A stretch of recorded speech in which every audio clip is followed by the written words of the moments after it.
দেখেন এই রমজান মাসে বেহুদা কথা বলবেন না। 60টা কাজ করব। কয়টা কাজ মনে থাকবে নি? 2টা কাজ করব নিজের ঠেকায়। এই 2টা না কাজ করলে আমাদের এই বাঁচা নাই।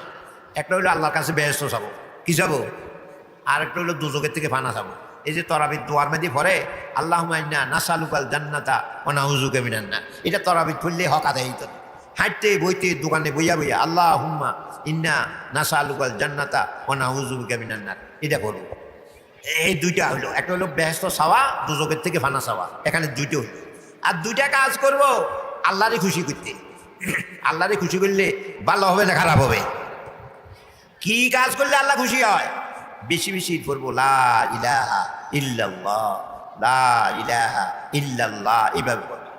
যে যত লা ইলাহা ইল্লাল্লাহ বেশি করে আল্লাহ তত খুশি হয়। রমজান মাসে লা ইলাহা ইল্লাল্লাহ বেশি। আরেকটা কাজ করব আল্লাহরে খুশি করবার জন্য, আস্তাগফিরুল্লাহ আস্তাগফিরুল্লাহ, আল্লাহ গুনাহ করছি মাফ চাই, গুনাহ করছি মাফ চাই। কয়টা কাজ হলো? 60টা কাজ। কয়টা কাজ? 60টা কাজ। দেখেন এই রমজান মাসে বেহুদা কথা বলবেন না।